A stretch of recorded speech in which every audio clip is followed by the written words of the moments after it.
1945년 루마니아 작가인 게오르구라고 하는 사람이 한 장편 소설을 발표합니다. 25시라고 하는 그런 내용인데요.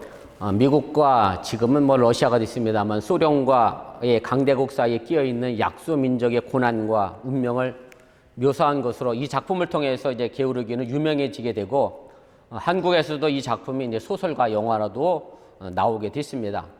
제가 오늘 이 소설의 내용을 말씀드리려고 하는 것은 아니고 작고에 관한 말씀을 잠깐 드리려고 합니다. 이 게오르기라고 하는 작가가 2차 세계대전 당시에 독일 해군의 잠수함 승무원이었다고 합니다. 여러분들이 아시는 것처럼 잠수함은요, 밀폐된 공간에서 많은 군인들이 있기 때문에 항상 신선한 공기를 유지하는 것이 가장 중요하고요. 잠수함이 물 위로 떠오르지 않으면 결국 잠수함 안에 있는 모든 승무원들은 산소 부족으로 죽을 수밖에 없다는 그런 얘기입니다. 지금이야 기술이 발달해서 잠수함 내부의 산소의 양을 쉽게 기계적으로 체크할 수 있습니다만은 게오르가 잠수함 승무원이던 당시만 해도 그런 기술이 발달하지 않았기 때문에 잠수함 내부의 산소가 줄어들어서 위험한 상황이 되어도 미리 알아낼 방법이 없었다는 겁니다. 이미 승무원이 산소 부족을 느껴서 산소 공급을 위해 수면으로 올라가게 되더라도 제때 산소를 공급하기가 사실상 시간적으로 부족해서 사망자가 많이 발생했다는 그런 얘기입니다. 그래서 당시에 잠수함들은 이런 문제를 해결하기 위해서 토끼를 이용했다고 합니다. 토끼는요, 유난히 후각이 잘 발달되어 있었고, 토끼는 사람보다 무려 7시간 정도나 빠르게 산소나 이산화탄소의 증감을 파악하는 능력을 가졌기 때문에 토끼를 잠수함 제일 밑바닥에 두게 되고, 그래서 토끼가 호흡 곤란으로 고통스러워하거나 죽어가게 되면 언제쯤 잠수함이 다시 떠올라 산소를 공급해야 할지를 판단했다는 그런 얘기입니다. 사실 대부분의 동물들은 이런 탁월한 신체적 감각을 가지고 있습니다. 우리 사람들에게 기상의 변화와 지진을 예측하는 물론 최첨단 기계들이 있습니다만은 아직 동물들의 감각의 능력에 미치지 못하고 있고, 그래서 때로는 천재지변을 사람들보다 동물이 먼저 알고 움직이고 대피하는 모습을 우리가 종종 보게 됩니다. 오늘 우리가 함께 읽은 본문에도 보면 재앙을 막으려고 하는 나귀의 이상한 행동을 보게 됩니다. 본문 23절 말씀에 보면 하나님의 사자가 칼을 빼어들고 서 있는데 이 광경을 나귀는 봤는데 나귀 주인은 발람을 보지 못했다라고 오늘 말씀은 기록을 하게 됩니다. 오늘 이 나귀의 주인이었던 이 발람의 이야기를 통해서 하나님께서 우리에게 주시는 메시지가 좀 무엇인지 좀 생각해 보면서 이 시간 함께 은혜를 나눠보려고 합니다. 먼저 생각할 것은 하나님의 뜻을 따르려고 하는 그런 사명자가 되시기를 주님의 이름으로 부탁을 드립니다. 오늘 본문의 말씀을 이해하려고 하면 당시 상황에 대하여 좀 우리가 알 필요가 있습니다. 오늘 본문의 배경은 이스라엘 백성들이 노예로 있었던 애굽에서 벗어나 출애굽해서 가나안을 향해 가는 과정 속에 생긴, 다시 말씀드리면 광야 40년 길에 있었던 그런 사건의 내용입니다. 이스라엘 백성들은요, 하나님의 명령대로 가나안이 사람이 아닌 하나님의 다스리는 국가를 만들기 위해서 가나안을 향해 가는 도중에 말 그대로 승승장구했습니다. 여러 나라를 물리쳤고 이제는 모압이라고 하는 나라로 진행하게 됩니다. 당시 모압의 왕은 오늘 본문에 등장하는 인물인데 발락입니다.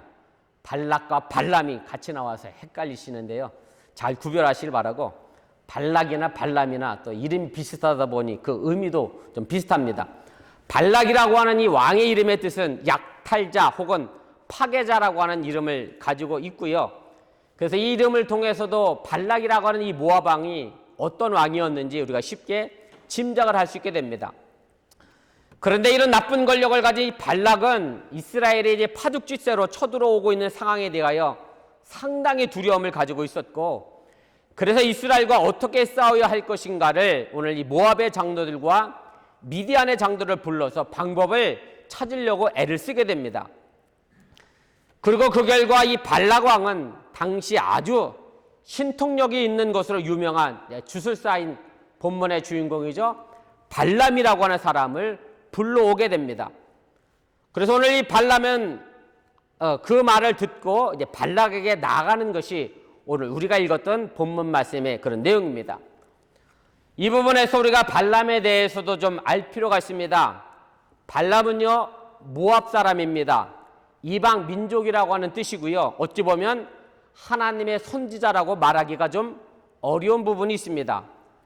왜냐하면 6절에 보면 발람에 대하여 이렇게 설명을 합니다. 오늘 읽지는 않았습니다만은 제가 본문 앞에 있는 내용인데 읽어드리겠습니다.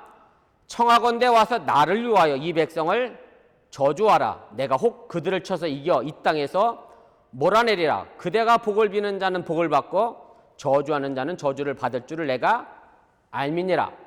모압 왕 발락이 발람을 불러서 이스라엘 백성을 저주해달라고 이야기를 하게 됩니다. 그러니 제발 와달라 그렇게 부탁을 하고, 그리고 이어 나오는 7절 말씀에 보면 이 발람이라는 사람을 모셔오기 위하여 미디안 장로들이 복채를 가지고 이제 발람을 찾아가서 쳐들어오는 이스라엘 백성들을 저주해달라고 부탁을 하게 됩니다.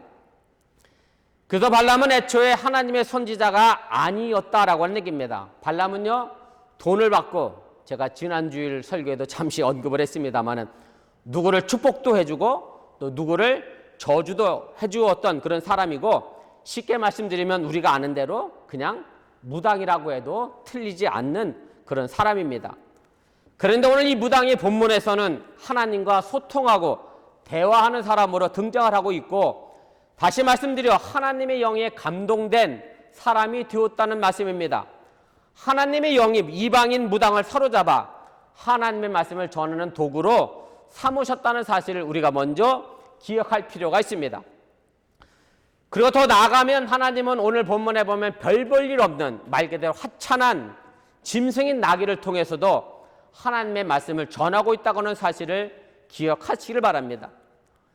이와 비슷한 내용이 신약 성경에도 등장하게 되는데요. 베드로는 닭 울음소리를 듣고 예수님 말씀을 기억하고 회개하며 통곡하며 울었던 것을 여러분들이 또한 기억하실 줄 압니다. 우리가 이런 일련의 말씀을 보면 하나님이 쓰시겠다고 하면 모두가 다 하나님의 사명자가 될 수 있다는 그런 말씀입니다. 설령 그 사람이 악한 사람이라 할지라도 하나님의 주권 안에서 하나님의 뜻을 이루기 위하여 하나님이 자기 나름대로의 역할을 감당하고 있음도 우리가 알 필요가 있습니다. 아마 그 대표적인 인물이라고 하면 바로 신약 성경에 나오는 예수님의 제자 가룟 유다를 여러분들이 생각하시면 틀리지가 않습니다. 여러분들이 간혹 성경 읽으면서 예수를 팔았던 가룟 유다는 차라리 태어나지 않았으면 예수님이 십자가에도 못 박히지 않았을 텐데 왜 태어나서 예수님을 십자가에 못 박았을까? 아마 이런 의구심을 가질 수도 있는데요. 가룟 유다가 존재하지 않았다고 하면 예수님의 십자가의 순환과 고난도 존재하지 않았다고 하는 얘기고, 하나님은 바로 가룟 유다를 그렇게 악인으로서 하나님의 뜻에 맞게 사용하셨다라고 하는 사실입니다. 궁극적으로 하나님이여 모든 것을 사용하셔서 합력하여 선을 이루어 나가심을 여러분들이 믿으시기를 바랍니다. 아무튼 발람은 이스라엘을 저주해달라는 이 발락의 말을 듣고 그대로 행하지 않습니다. 먼저 하나님께 물어보게 됩니다. 그러자 하나님이 음성이 발람에게 이렇게 들려집니다. 본문 바로 앞에 있는 말씀입니다. 12절인데요. 하나님이 발람에게 이르시되 너는 그들과 함께 가지도 말고 그 백성을 저주하지도 말라. 그들은 복을 받은 자들이니라. 이렇게 말씀합니다.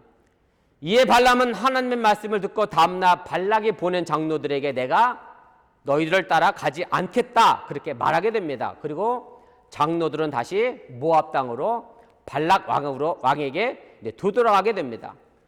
그렇게 되자 우리가 함께 읽은 본문 15절 그 이하의 말씀에 보면 다시 모압 왕 발락은 더 높은 고관들을 더 많이 발람에게 보내면서 본문 17절에서 이렇게 얘기합니다. 내가 그대를 높여 크게 존귀하게 하고 그대가 내게 말하는 것은 무엇이든지 시행하리니 청하건대 와서 나를 위하여 이 백성을 저주하라. 그렇게 다시 한번 간청을 하게 됩니다. 그러자 오늘 이 주술사 발람은 본문 18절에 이렇게 말합니다. 발락이 그 집에 가득한 은금을 내게 줄지라도 내가 능히 여호와 내 하나님의 말씀을 어겨 덜하거나 더하지 못하겠노라 이렇게 말합니다. 아주 단호하게 모압 왕 발락의 청을 거절합니다. 모압 왕 발락이 금과 은으로 많은 돈을 주면서 이스라엘을 저주해달라고 유혹했지만 끝까지 하나님의 뜻에 따라 이스라엘 백성들을 저주하지 않는 하나님의 종으로 그려지고 있다는 말씀입니다. 이런 맥락에서 본다라고 하면 이 발람은 사무엘이나 또 엘리야와 같은 이스라엘의 초기 선지자와 같은 동급으로 높여진 것이고요. 발람이 이스라엘의 예언자가 아닌 모압 이방민족의 예언자였던 것을 전제한다고 하면 발람에 대한 이런 묘사는 상당히 파격적인 것으로 우리가 이해할 수가 있습니다. 또한 이런 말씀 속에는 하나님께서는 이스라엘만 아닌 전 세계를 다스리고 계심을 보여주고 있음 또한 여러분들이 믿으시기를 바랍니다. 사실 오늘 이 은금의 유혹은 발람에게만 있는 것은 아닙니다. 지금 우리에게도 은금뿐만 아니라 수많은 일로 마귀는 우리를 유혹하고 넘어뜨리려고 합니다. 항상 우리 앞에는 두 길이 존재합니다. 하나님의 뜻을 따라 살아가는 사명자의 길이 있고 또 다른 하나는 세상의 요구대로 부응하고자 하는 세상의 길이 있다는 얘기입니다. 우리가 어느 길로 갈 것인가 분명하게 선택을 해야 합니다. 사도 바울이 로마서 12장에 말씀했던 것처럼 하나님의 선하시고 기뻐한 뜻이 무엇인지 분별해서 바른 길을 사명자의 길을 걸어가야 한다고 하는 사실을 여러분들이 잊지 마시길 바랍니다. 그렇게 할 때 바로 우리는 발람처럼 하나님의 말씀을 덜하거나 더하지 않는 사명자가 될 수 있음을 여러분들이 믿으시고 오늘도 하나님의 사명자의 길을 묵묵히 걸어갈 수 있기를 주님의 이름으로 간절히 축원을 드립니다. 두 번째로 생각할 것은 하나님의 사명자라도 눈이 가려져 있으면 제대로 보지 못한다라고 하는 사실입니다. 그런데 안타깝게도 오늘 발람의 모습은 끝까지 하나님의 사명자로 남아있지를 못합니다. 18절까지는 참 멋있고 훌륭한 선지자로 등장을 했는데 19절부터 점점 이상해지기 시작했다는 얘기입니다. 발람이 하나님의 말씀에 대해서 내가 덜하지도 더하지도 않겠다 그렇게 단호하게 거절하고 선언했다라고 하면 그냥 모압 왕 발락이 보낸 사람들을 다시 돌려보내면 되는데 오늘 19절 말씀에 보면 발락의 신하들에게 이렇게 얘기합니다. 하룻밤 여기도 머물러 있어봐라. 내가 하나님께 한 번 더 물어보겠다. 하나님이 내게 뭐라고 더 하실 말씀이 있는지 물어보겠다라고 이야기를 하게 됩니다. 그런데 더 이상한 것이 등장합니다. 그것이 본문 20절인데요. 하나님이 발람에게 이런 말을 합니다. 밤에 하나님이 발람에게 임하여 이르시되 그 사람들을 너를 부르러 왔거든 일어나 함께 가라. 제가 하나님이 이상하다고 말씀을 드린 것은 처음에는 하나님이 가지 말라고 했는데 왜 지금은 그 사람을 따라가라고 말씀했느냐라고 하는 얘기입니다. 그리고 더 이상한 것이 등장합니다. 발람이 모압의 귀족들과 함께 나귀를 타고 떠나려 가고 있는 중에 오늘 본문 22절에 보면 하나님이 발람의 모압의 귀족들을 따라 나서는 것에 대해서 화를 내면서 여호와의 사자를 보내 나귀 앞을 가로막아 섰다는 말씀입니다. 가라고 하실 때는 언제고 이제 다시 와서 가라고 하시더니 가는 발걸음을 이제는 나귀를 막아 세우면서 화를 내시는 하나님의 모습을 우리가 보게 되는데 도저히 하나님의 뜻이 무엇인지 제대로 분간하고 판단하기가 어렵다는 것이 오늘 이 본문 속에 등장하는 그런 내용입니다. 우리가 이 부분에서 주목해서 볼 것이 있습니다. 그것은 바로 우리가 읽은 본문에서 주술사 발람은 하나님께 왜 이랬다 저랬다 하시느냐 따지지 않고 있다라고 한 얘기고 하나님이 가라고 하시더니 왜 지금은 나를 막아섰느냐 이렇게 항변하지도 않는다라고 하는 사실입니다. 그리고 자신이 하나님의 말씀을 어긴 것에 대한 잘못만 생각하고 있습니다. 그렇기 때문에 오늘 본문 34절에 보면 발람은 여호와의 사자에게 내가 범죄하였나이다 라고 말하고 있음을 보게 됩니다. 제가 다시 한번 읽어보겠습니다. 앞에 화면을 통해 함께 보시길 바랍니다. 발람이 여호와의 사자에게 말하되 내가 범죄하였나이다. 당신이 나를 막으려고 길에 서신 줄을 내가 알지 못하였나이다. 당신이 이를 기뻐하지 아니하시면 나는 돌아가겠나이다 라고 이야기를 하게 됩니다. 이 말씀은 분명 발람은 자신이 모압의 고관들을 따라 나선 것이 하나님의 명령을 어긴 범죄라는 것을 잘 알고 있다는 그런 말씀입니다. 그렇다고 하면 모압의 귀족들이 두 번째 발람을 찾아왔을 때 말을 번복해서 그들을 따라 나서려고 한 하나님의 말씀은 도대체 무엇인지 우리가 궁금해질 수밖에 없습니다. 분명하게 말씀드리는 것은 하나님은요, 하나님 자신의 말씀에 대하여 번복하지 않았다라고 하는 사실입니다. 제가 앞서 말씀을 드렸지만 하나님은 발람에게 모압의 귀족을 따라가지 말라고 말씀했습니다. 그런데 발람은 다시 한번 하나님께 물어보겠다고 하면서 모압의 귀족들을 하룻밤 더 묵으라고 그렇게 이야기를 하게 됩니다. 결국 발람은요, 하나님의 응답을 들은 것이 아니라 자신이 듣고 싶었던 말을 들었다고 하는 사실을 여러분들이 깨달으시길 바랍니다. 사실 이런 모습은 옛날 제사 의식에서도 흔히 찾아볼 수가 있습니다. 무슨 말씀인가 하면 좋은 결과가 나올 때까지 뭐를 하면 됩니까? 점괘를 치면 됩니다. 우리나라도 그러잖아요. 한번 가위바위보에서 졌는데 내가 졌어. 그럼 뭐라 그래요?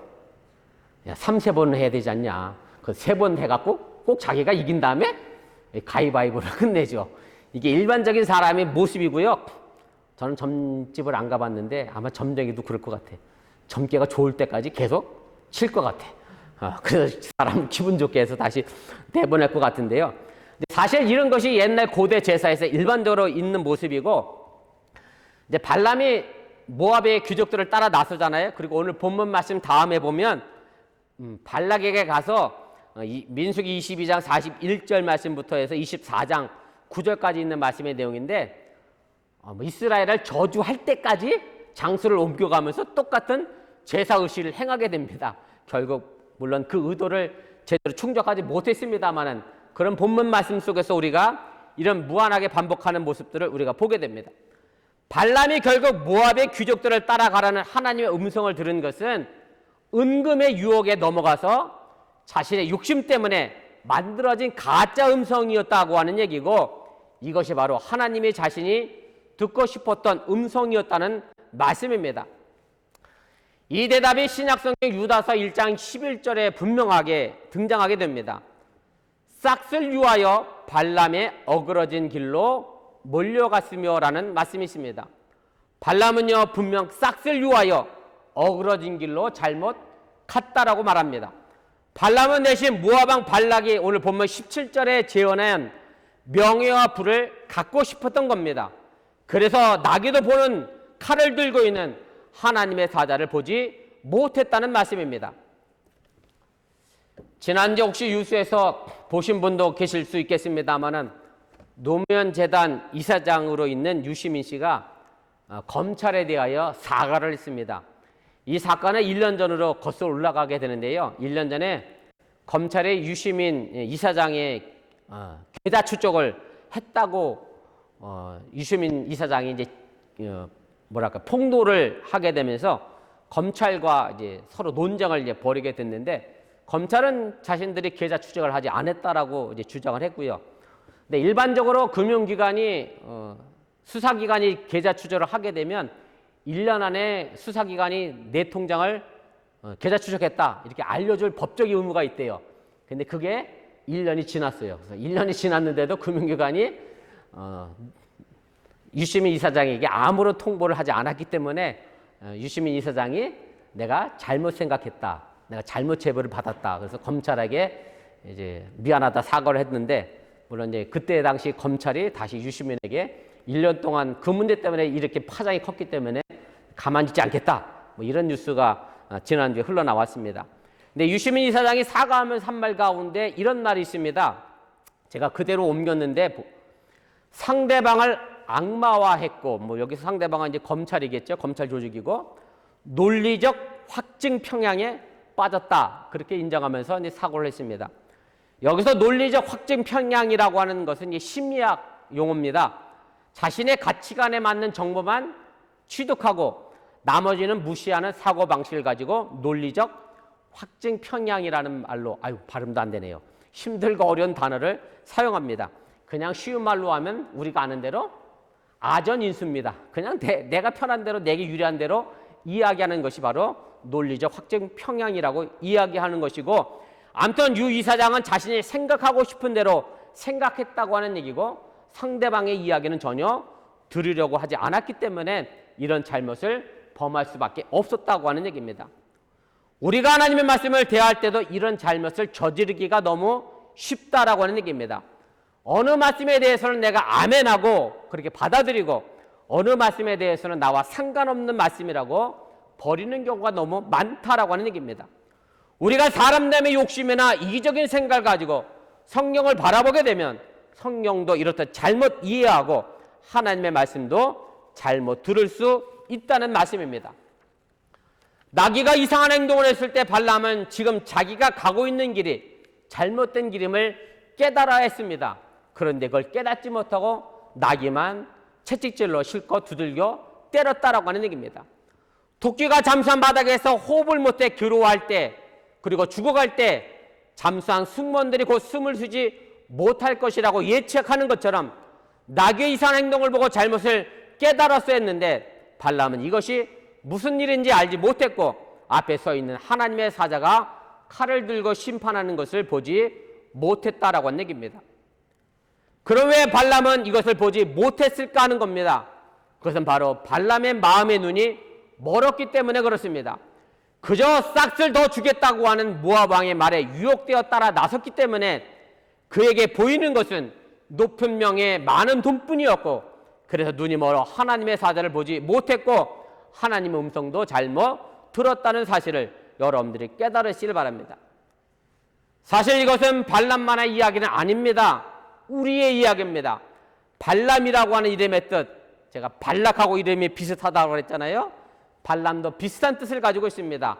탐닉하는 자, 백성을 파괴하는 자라고 하는 뜻을 가지고 있습니다. 탐욕의 눈이 어두워서 사람을 해치고 죽이는 상처내는 모든 사람의 이야기가 바로 발람의 이야기임을 여러분들이 기억하시기를 바랍니다. 흔히 동물들은 배가 부르면 아무것도 해치지 않는다라고 이야기합니다. 그런데 사람은 그렇지가 않습니다. 배가 불러도 배가 터지도록 먹는 게 사람이고요. 늘 저도 후회합니다. 조금만 먹을 걸. 배가 불러도 또 먹고요.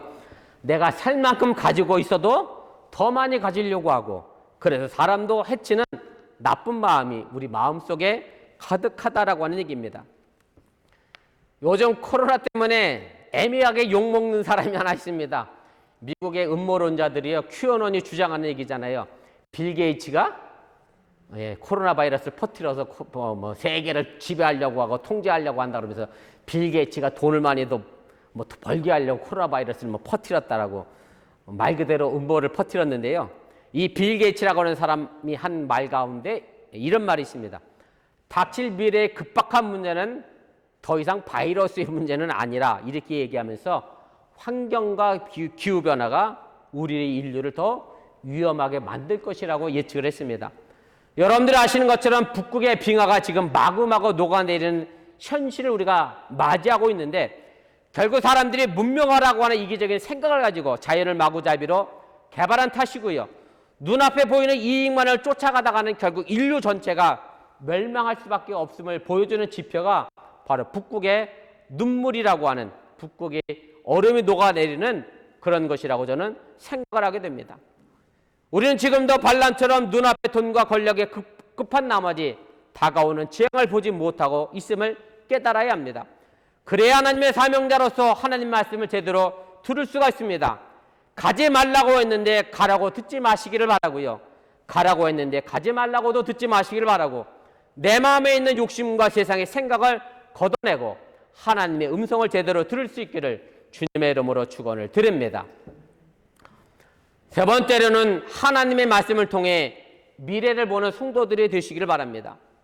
그래도 발람은 보잘것없는 나귀 덕분에 자신의 잘못을 깨닫게 됐고 하나님 앞에 자신의 잘못을 인정을 하게 됩니다. 그러자 여호와의 사자가 발람에게 이렇게 말을 합니다. 오늘 마지막 35절 말씀입니다. 여호와의 사자가 발람에게 이르되 그 사람들과 함께 가라. 내가 네게 이르는 말만 말할지니라. 이렇게 말합니다. 사실 가고 안 가고가 중요한 것이 아닙니다. 문제는 자신에게 닥치고 있는 일이 무엇인지를 볼 수 있어야 합니다. 지금 게으른 것으로 어떤 결과가 오는지를, 내가 지금 정직하지 못함으로 해서 내가 어떤 미래가 오는지를, 지금 내가 원망하고 불평함으로 해서 내게 어떤 일들이 만들어지는지를, 지금 내가 시기와 질투가 어떤 결과를 가지고 있는지를 볼 수 있는 눈이 있어야 한다는 그런 말씀입니다. 바로 우리가 이런 눈을 가지려고 하면 하나님 말씀 속에 내 마음이 담겨져 있어야 합니다. 그리고 그 말씀에 대해 양심을 읽어야 합니다. 말씀을 통해 내게 어떤 복이 올지, 어떤 재앙이 닥쳐올지 봐야 한다는 그런 말씀입니다. 성경에는 많은 약속이 있습니다. 축복의 약속도 있고 심판의 약속도 있습니다. 축복의 희망으로 오늘의 고난을 견딜 수 있고, 심판의 두려움으로 오늘의 삶을 더요 값어치 있게 만들어갈 수 있음을 여러분들이 믿으시길 바랍니다. 오직 하나님이 주신 말씀만을 분말하고 생각하고 살려고 할 때 축복의 삶이 우리를 만들어갈 수 있습니다. 그러나 하나님의 말씀을 왜곡하고 내 탐욕과 시기의 눈이 가려지게 되면 재앙이 내게 다가오는 것을 우리가 보지 못하게 된다는 사실입니다. 우리가 하나님의 말씀을 듣는 것은 다가오는 삶을 보기 위해서입니다. 내 양심의 소리에 귀를 기울이고 내 마음의 눈을 뜨기 위해서입니다. 삶이 비틀거릴 때 잠시 멈추고 내 삶을 태우고 가는 나귀에게 한번 물어보시길 바랍니다. 그냥 살던 대로 억지로 가지 마시고, 그냥 되는 대로 살지 마시고 잠시 멈춰서 내 삶의 나귀에게 물어보시기를 주님의 이름으로 부탁을 드립니다. 그래서 예수님은 공중에 나는 새를 보라고 말씀하셨고, 들에 핀 백합화가 어떻게 자라는가를 생각하라고 말씀하셨음을 여러분들이 기억하시길 바랍니다. 그저 우리 눈앞에 이익에 전전긍긍하면서 아무것도 아닌 일로 다투고 등을 지고 상처를 주며 살아왔던 날들의 길목에 무엇이 기다리고 있는지를 내다보시기를 주님의 이름으로 간절히 부탁을 드립니다. 그래서 하나님이 내게 전하는 말씀, 내 안의 욕심과 세상의 생각 때문에 왜곡된 말이 아닌 하나님의 말씀만 우리가 말해야 하고, 그렇게 되면 우리가 가는 앞길에 하나님의 영광만이 나타나게 될 것이라고 하는 사실을 여러분들이 깨달으시길 바랍니다. 이제 주님의 고난을 묵상하고 기억하는 사순절이 얼마 남지 않은 주연절 세 번째 주일을 우리가 보내고 있습니다. 하나님이 내게 주시는 말만을 말하는 삶을 통해 비틀거리지 마시고 하나님이 주시는 축복의 길로 묵묵히 똑바로 걸어 나갈 수 있기를 주님의 이름으로 간절히 축원을 드립니다. 우리 말씀을 기억하며 1분여 정도 합심해서 함께 기도하도록 하겠습니다.